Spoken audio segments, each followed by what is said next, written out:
Hey everybody, I'm Tara Reagan and I'm a coach and educator from Autism Grown Up, an autism resource training and education website for autism families and teachers to learn more about strategies and supports to better serve their children and students with autism. Today I'm going to be talking about autism and adulthood and why we should be talking about it. Like, why should we even talk about adults with autism?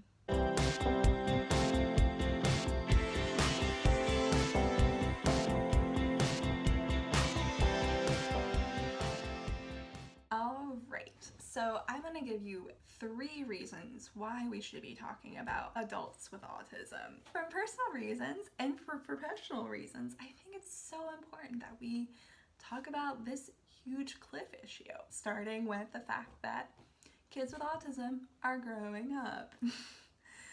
I know, it kind of sounds like a silly thing to say, but it's true. Most of our services and supports are for younger children with autism, especially around the diagnosis age. And I'm not saying that that's not an important thing to think about, but it's also important to think about adulthood and transitioning to adulthood.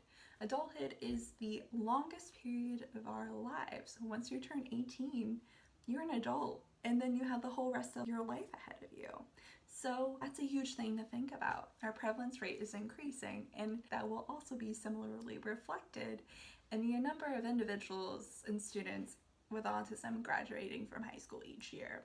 In 2012, that number was 50,000 students with autism are graduating from high school each year, and that's only going to increase. And that many students each year are also exiting special education services and going on to receive a varied level of resources in adulthood. And that's also reflected in my second point, in that adults with autism are struggling.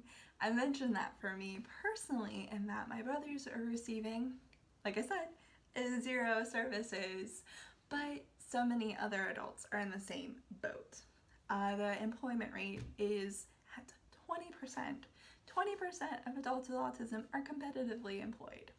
And that doesn't even factor in the amount of time they're actually working, because most are underemployed and underpaid.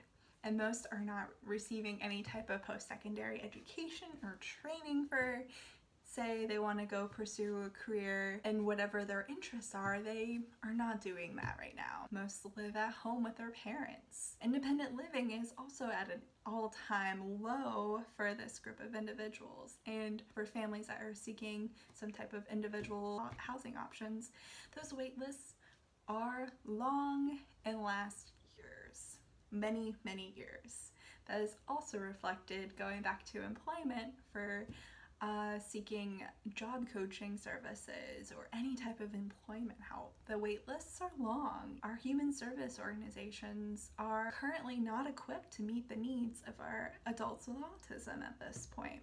So something some researchers have started to do, and some other organizations, is thinking about preparing our students for adulthood while they're in high school, because that's where they have the support there. Which leads me to my third and final point: limited services and support for families. I have 2 brothers with autism.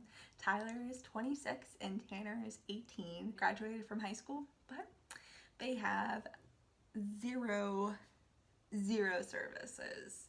So something I've also realized working as a professional in this autism field is that many families are very much like mine, in that they also have 0 services for their child with autism, and have experienced what they refer to, which is commonly referred to actually, as falling off the cliff in terms of services after high school and now in adulthood, having virtually 0. So I know I just went kind of dark with those reasons why we should be talking about autism in adulthood, but they're true. Like, we need to focus on this area, on this age range. So as I mentioned, there are some organizations and research starting to shift in this direction, but we do need more. We need lots more. If you agree with me, comment below and say, yes, we need more support and services. Something that is so important is to start thinking about what can we do to better prepare our children with autism while they're growing up so they can become more independent, are able to go straight into or eventually to go to college and get a job. So those are huge things that we consider as successful outcomes for our individuals with autism, and they think similarly too. You can download my toolkit below. I just left the link down there, and that will give you some ideas of the tools you can use right now, today, to better support your child for life after high school so you don't fall off that cliff after high school. That is it from me today. I'll talk to you all soon. Bye.